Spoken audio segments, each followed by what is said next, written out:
Hai happy people, sunscreen atau sunblock serupa tapi tak sama. Yuk ikuti IG Live malam ini sampai akhir ya.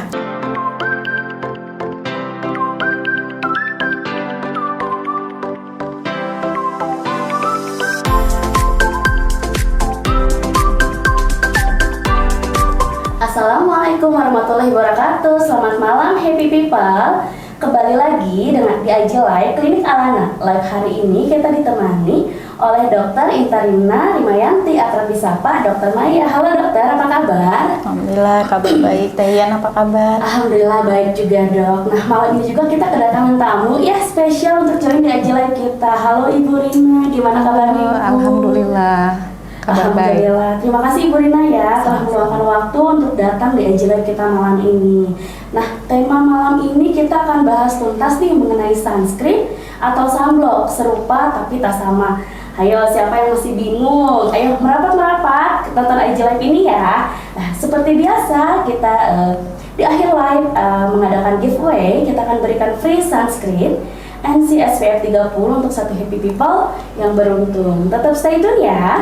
Dan buat happy people nih yang lagi di rumah, jika ingin bertanya, boleh chat di kolom komentar ya. Baik, kita langsung saja. Dokter Maya dengan Ibu Rina silakan. Iya, dokter selamat malam. Malam. Banyak sekali nih pertanyaan.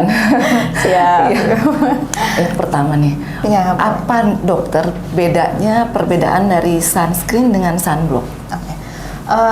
Jadi antara sunscreen dan sunblock ini masing-masing itu sama-sama sejenis skincare yang fungsinya untuk melindungi kulit dari pengaruh atau dampak buruk dari sinar ultraviolet.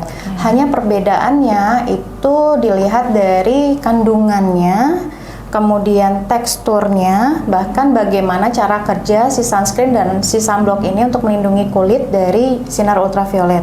Mungkin nanti agak panjang jadi dibahas satu-satu ya Ibu ya. Kalau untuk sunscreen itu yang pertama nama lainnya itu lebih dikenal sebagai chemical sunscreen oleh karena memang bahan penyusunnya adalah senyawa kimiawi.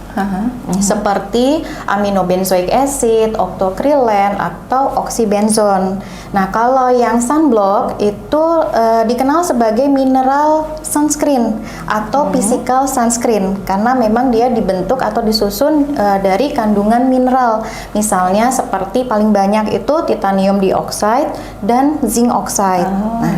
Kemudian kalau untuk cara kerjanya untuk sunscreen, jadi kita ketika mengaplikasikan sunscreen itu dia akan membuat lapisan khusus di kulit di mana dia akan menyerap dan memfilter si sinar ultraviolet ini dan akan merubahnya menjadi energi panas. Jadi ada yang dikeluarkan lagi tapi tetap masih ada yang diserap tapi hanya sedikit sekali yang istilahnya ultraviolet yang akan masuk.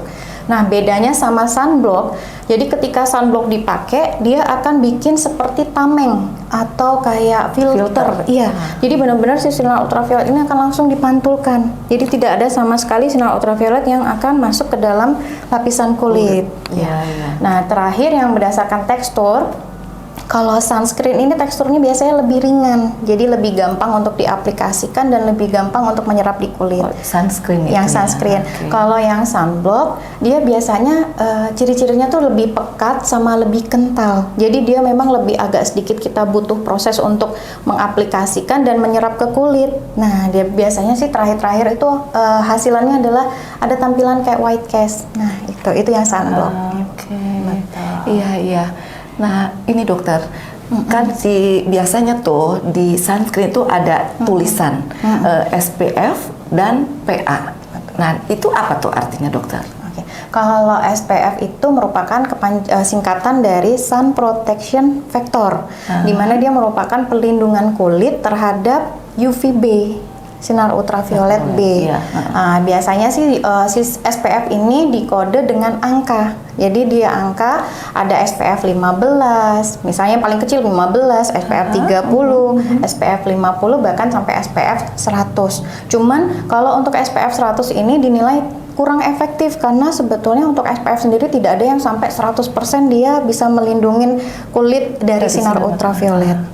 Nah, kalau yang PA itu merupakan singkatan dari Protection Grade of UVA. Jadi perlindungan kulit terhadap sinar ultraviolet A.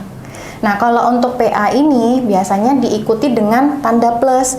Jadi yang paling ringan itu plus 1, paling yang kuat itu ada PA plus 4. Nah, itu. Jadi kalau yang paling banyak 4 itu paling kuat kayaknya. Jadi lebih kuat, iya. Betul. Nah, ini dok, kan suka ada tulisan itu kan SPF 30 dan SPF 50. Nah, itu tahan berapa lama kena sinar mataharinya tuh dokter? Tahannya berapa lama? Jadi gini, kita bicara tentang normalnya dulu ya. Ibu. Jadi normalnya untuk kulit seseorang di bawah matahari tanpa perlindungan apapun itu akan memerah kurang lebih 10 menit tanpa perlindungan apapun. Jadi artinya satu SPF itu di bawah matahari akan dilindungin selama 10 menit. Nah, betul. Jadi kalau SPF 30 berarti 30 kalikan 10 jadi di 300 menit atau kurang lebih di 5 jam. Nah, kalau SPF 50 kali 10 500 menit itu di 8 jam lebih 20 menit. Nah, itu. Ini sih kita bicara tentang normalnya. Kalau misalnya kulitnya sensitif, yang di bawah matahari 3 sampai 5 menit aja udah merah. Mukanya. Jadi betul, otomatis lebih pendek lagi daya proteksinya. Jadi misalnya 5 kali 5 30 aja 150 menit untuk SPF 30. Gitu. Oh iya. Ya, nah terus ini dokter, apa perlu nggak kalau seumpamanya kita di dalam ruangan, boleh nggak pakai sunscreen? Nah ini dia. Perlu nggak gitu dokter? Tetap perlu, tetap wajib. Harus pakai sunscreen di dalam ruangan sekalipun karena berdasarkan sifat dari sinar ultraviolet ini dia tidak tegak lurus tapi dia memantul. Jadi dia bisa masuk ke dalam ruangan melalui apa? Melalui celah-celah jendela, di bawah pintu, bahkan celah-celah kaca. Jadi ada juga riset yang mengatakan bahwa sinar ultraviolet ini pun masih tetap bisa masuk ke dalam ruangan walaupun cuacanya mendung. Jadi tetap wajib harus menggunakan sunscreen walaupun di dalam ruangan tertutup. Betul. Iya. Terus gini dokter, ketika kita pakai sunscreen, terus cuci muka gitu kan ya. Nah itu ada pengulangan reapply-nya pakai sabun atau langsung gitu?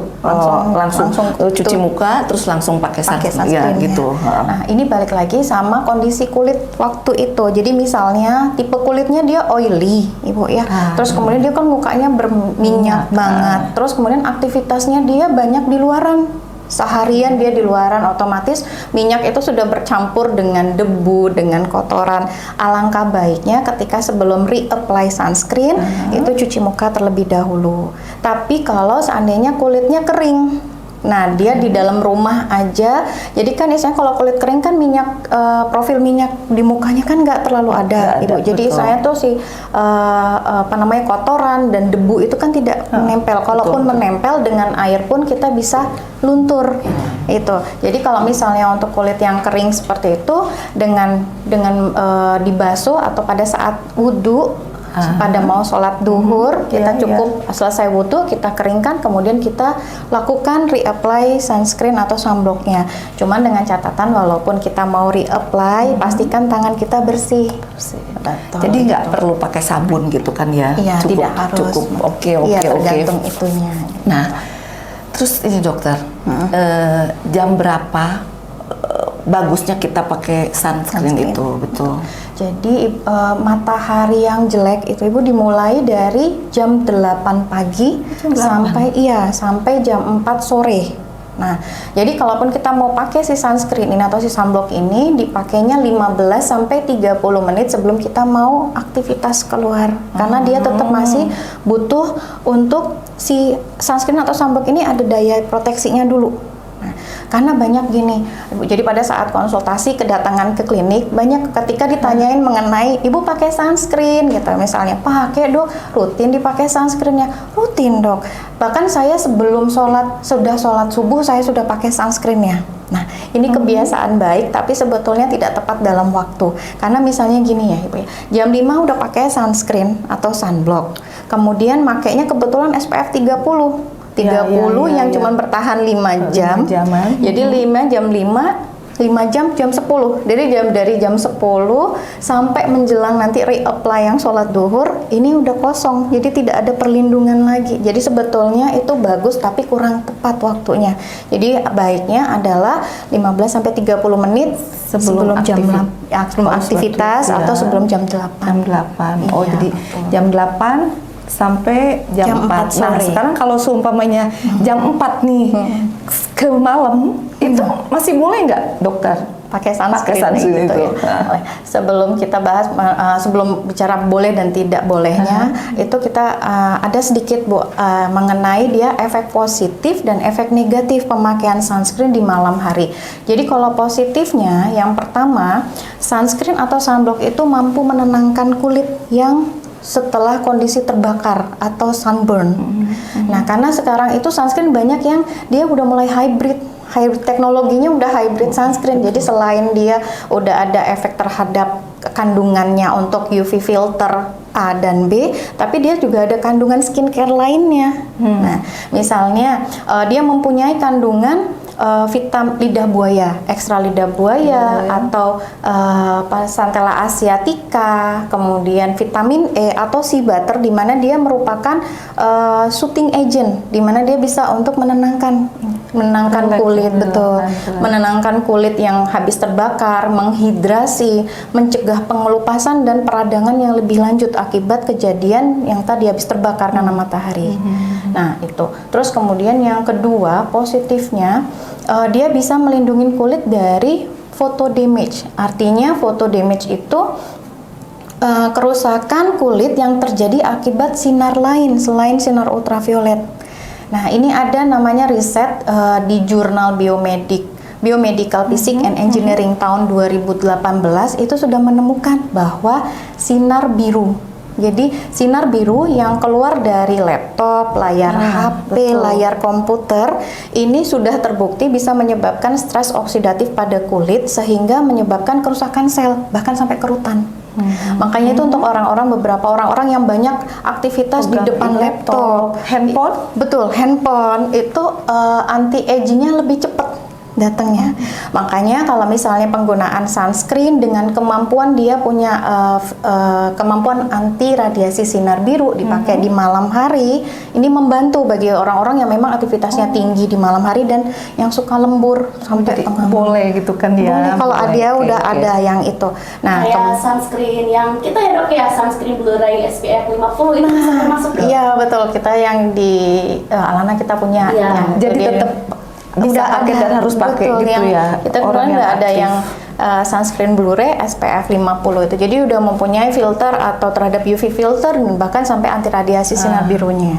Nah, yang terakhir efek positifnya yaitu bisa melindungi dari melasma atau hiperpigmentasi. Jadi ya itu tadi diduga keterkaitan antara sinar biru dan adanya lampu fluorescence yang tipe jenis TL blue light itu bisa menyebabkan. Jadi diduga ada baiknya menggunakan sunscreen di malam hari untuk khusus yang tadi. Nah, tapi negatifnya itu ada juga. Ibu, yang pertama dia bisa tetap menyumbat pori-pori karena walaupun si formulasi sunscreen ini udah non komedogenik, tapi tetap dia masih berat dipakai di kulit ketika malam hari. Si kulit ini hanya butuh yang ringan. Nah, itu produk-produk yang ringan karena pada saat malam hari itu terjadilah yang namanya regenerasi kulit. Nah, itu. Kemudian yang kedua, seandainya misalnya produk skincare-nya Happy People di rumah atau ibu ada yang kandungan retinol. Nah, itu bisa menghambat kerja si retinol kalau dipakai bebarengan. Dan yang ketiga, yang terakhir, efek negatifnya adalah terlalu banyak produk yang sebetulnya di dalam sunscreen itu yang tidak diperlukan pada saat malam hari. Jadi memang sih menjawab pertanyaan tadi yang di atas perlu atau tidaknya, memang kalau seandainya kita pakai sunscreen atau sunblock di malam hari itu bukan jelek banget, tapi tetap masih ada segelintir manfaat tadi, terutama untuk kasus hiperpigmentasi atau melasma.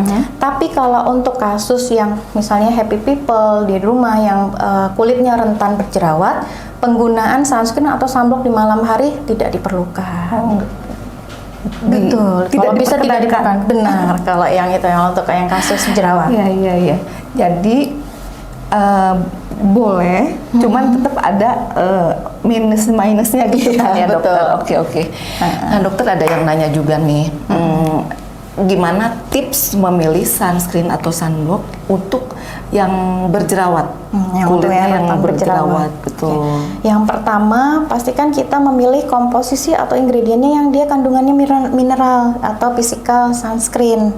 Lebih rendah gitu dok. Bukan, karena kalau chemical sunscreen itu resiko iritasinya besar karena dia ada senyawa kimia. Jadi terutama untuk kasus yang jerawat meradang, kita kan jangan sampai kita makin memperparah peradangannya. Iya. Jadi baiknya adalah kita menggunakan yang physical sunscreen yang kandungan tadi, yang titanium dioxide atau zinc oxide. Nah, kemudian yang kedua, pilih sunscreen itu yang non comedogenic atau dia tidak banyak mengandung minyak atau oil free dan bebas parfum.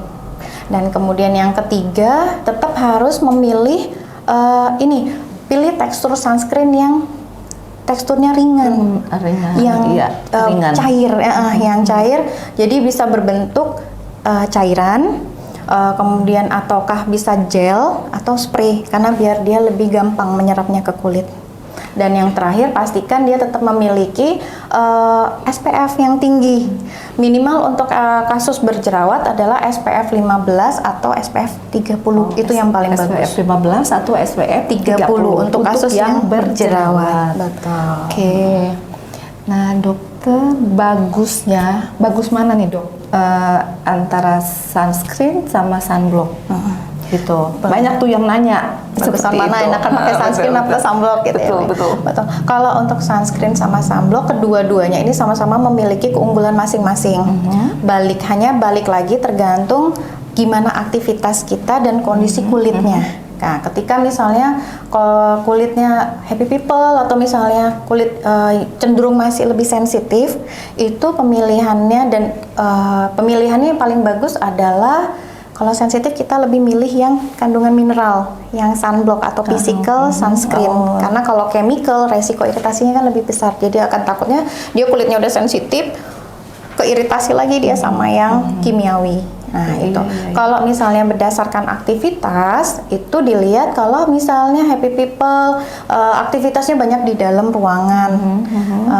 Itu paling bagus itu bisa kita menggunakan sunscreen dengan SPF minimal 30.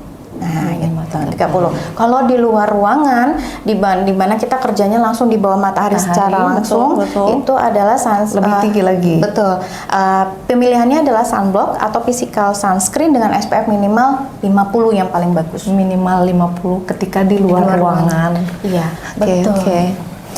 Nah, ini dokter, banyak juga yang yang kasusnya ada gitu beberapa ketika pakai sunscreen itu malah membuat mukanya itu kusam, burak gitu. Gimana nih dokter? Kalau misalnya itu yang terjadi itu bisa akibat ketidakcocokan dalam hal apa? Mungkin tidak cocok dengan ingredient yang di dalam si sunscreen atau tidak cocok dengan jenis kulitnya pas lagi pakai itu. Jadi bisa aja misalnya contohnya kayak gini, kayak saya kulitnya kombinasi normal to oily. Kemudian saya menentukan pakai sunscreen yang ada kandungan serum untuk melembabkan, misal. Untuk melembabkan. Akhirnya 1,5 jam aja saya di luar ruangan, di bawah matahari secara langsung udah. Kalau bahasa Sundanya Sundanya kita ngomong hinyai, langsung minyak semua kulitnya. Jadi lebih hinyai terus jualan minyak gitu. Betul. Kotoran sama debu itu pada nempel, otomatis itu pasti akan bikin kulit kita jadi redup, kusem, karena itu tadi minyak bergabung bersatu sama debu dan kotoran. Nah, sebaliknya lagi kalau seandainya misalnya kulitnya ternyata kering, pakai sunscreen yang ada efek matte atau oil control. Nah, sudah 1 jam, 2 jam udah nggak akan nyaman dia pakai si sunscreen itu. Karena kenapa? Tambah kering kulitnya. Nah, mungkin itu. Jadi sebelum menentukan sunscreen kita harus tepat dulu menentukan jenis kulit ini apa. Karena banyak misalnya kayak happy people atau kakak yang di rumah yang pakai hijab, pakai jilbab, merasa bahwa, "Dok, kenapa harus pakai sunscreen? Kan ini kan udah ketutup jilbab." Kecuali jilbabnya ada ada teknologi UV filter, oke, nggak apa-apa tidak pakai. Tapi ketika kita tidak ada teknologi itu, wajib untuk tetap harus dipakai si sunscreennya. Belakang telinga, betul, leher sampai gitu. di belakang leher ini juga tetap harus dipakai. Tengkuk. Iya, betul. Harus pakai juga tuh. Karena misalnya kayak saya sekarang lagi pakai warna cerah sama ibu pakai warna cerah, ini memang akan dipantulkan, dibantu dengan warna yang terang itu sinar ultraviolet itu memang akan dipantulkan walaupun ada yang tetap terserap. Tapi kalau kita lagi pakai hijabnya itu yang warna gelap, itu akan ditarik lebih kuat. Sehingga kan kasihan si leher ini, kulit leher dan belakang ini Jadi belang. jadi belang, Sunda nama. betul. Dan agingnya pasti lebih cepat karena istilahnya UV itu kan ada UVA dan UVB. UVA untuk ke agingnya, UVB untuk yang lebih ke sunburnnya. Jadi tetap harus di area itu. Nah kemudian yang kelima, area bibir. Bibir biar nggak kering gitu kan. Betul. Jadi di area bibir kita harus pakai lip balm yang dia kandungan SPF-nya minimal 15 itu udah cukup. Karena jangan sampai area bibir ini terus-terusan kepapar matahari setiap hari, sepanjang hari juga istilahnya itu kan jadi akhirnya bibirnya kering, terus kemudian pecah-pecah. Nah, itu. Terus kemudian yang keenam, kita pilih SPF yang tinggi. Jadi untuk Indonesia, negara tropis seperti kita, minimal SPF 30. Minimal itu SPF 30, betul. Iya. Dan yang ketujuh, pastikan kita lihat dulu tanggal kadaluarsa dan PAO-nya. PAO itu periode after opening. Siapa tahu happy people udah dengerin IG Live malam ini, terus tiba-tiba semangat pakai sunscreennya lagi, mau dirutinin lagi, terus ingat nih, punya nih kayaknya sunscreen di lemari, mau pakai nah itu yang harus dipastikan. Dilihat dulu kadaluarsa dan PAO-nya. Jadi kalau untuk PAO itu simbolnya itu ada kayak tube atau jar, terus ada yang tutupan buka gini. Pernah lihat nggak? Terus ada tulisannya 1M, 3M, 6M. Itu artinya ketika sudah produk itu dibuka, maka periode kadaluarsanya sudah dimulai.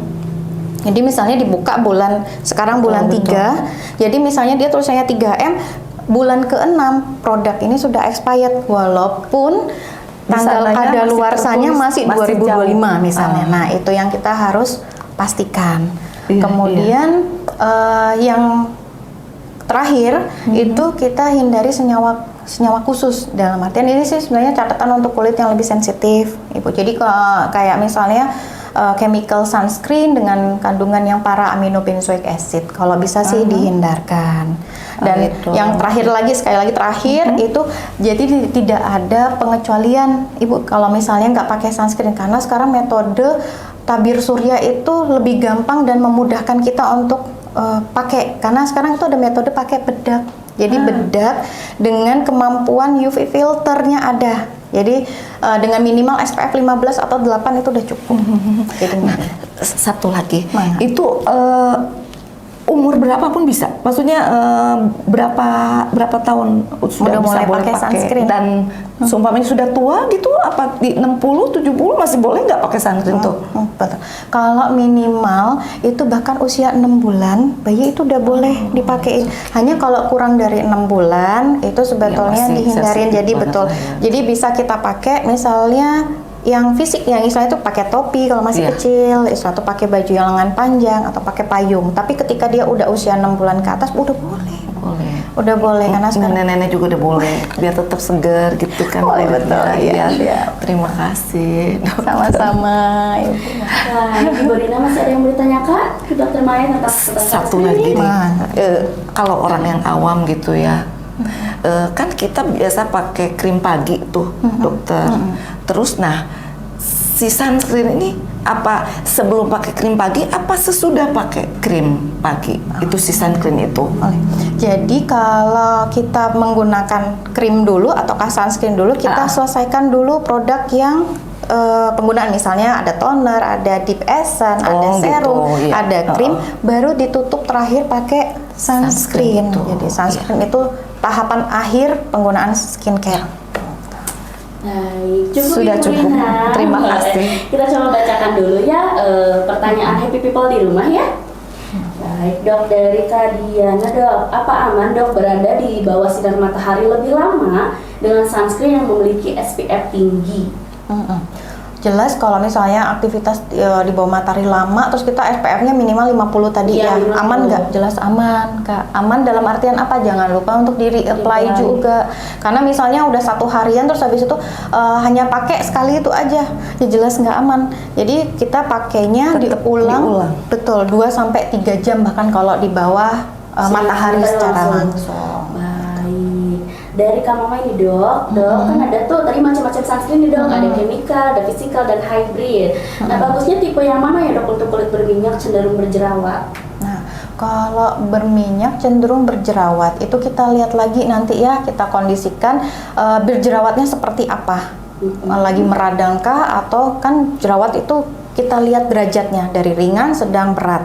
Kalau ringan kita masih bisa mungkin setengah-setengah tuh pakai yang model yang chemical. Tapi kalau dia sudah berat jangan pakai dulu yang model chemical karena iritasinya semakin tinggi juga untuk efeknya. Jadi tetap sih sebetulnya apapun itu konsultasi karena kita harus pastikan dulu si aknenya ini seperti apa derajatnya. Jadi biar tidak salah pemilihan.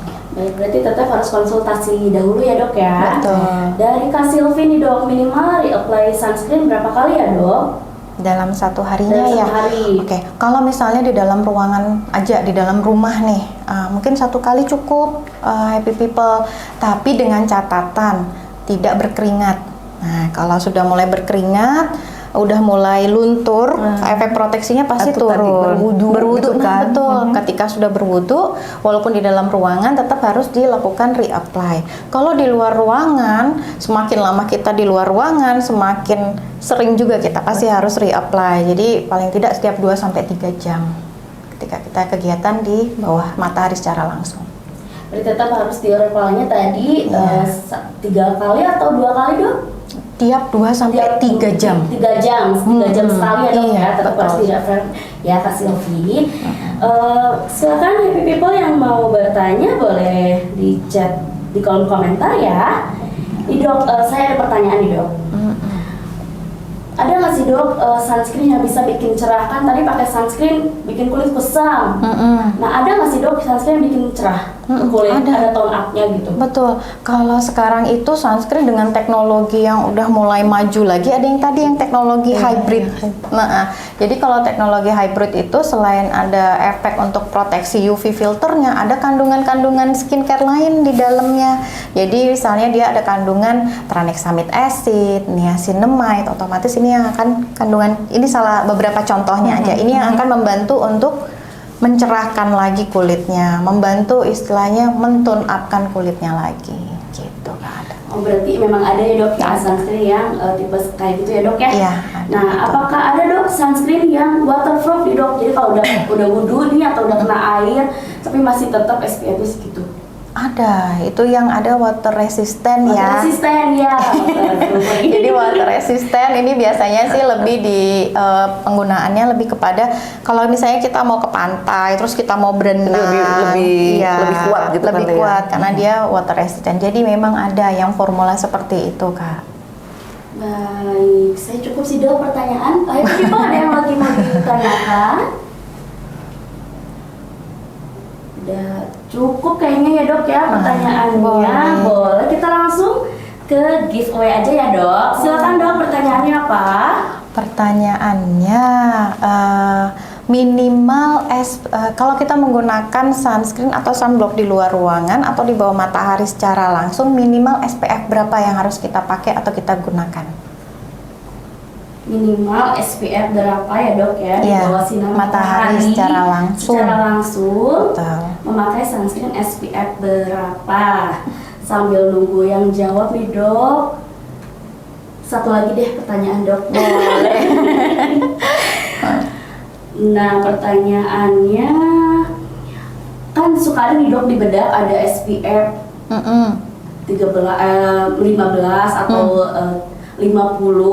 Apakah itu harus diulang lagi pakai sunscreen? Misalkan siang nih udah pakai sunscreen paginya, siangnya pakai bedaknya aja deh gitu yang SPF-nya ada SPF ini 30 atau 50. Boleh nggak dok itu apakah tetap ketahanannya tetap bagus ke kulit apa gimana dok? Nah, betul. Yang tadi itu inovasi yang udah sangat menggampangkan, memudahkan kita yang istilahnya tuh ripuh gitu kan, mau harus yang siang pakai touch up itu, pakai sunscreen itu betul Sudah yang ada bedak, lah berarti. yang bedak. Jadi sebetulnya tetap sama, karena kalau bedak itu kan katanya otomatis kita lebih sering lipat ya, karena lebih Iya. gampang berminyak Retouch. sedikit ritasnya. Jadi dengan SPF 15 atau 18 sekalipun Oh, itu sudah sebetulnya cukup. udah cukup kalau untuk bedak. Jadi mah pakai yang itu bisa. Ya itu bisa. Yang simple ya dok. Betul.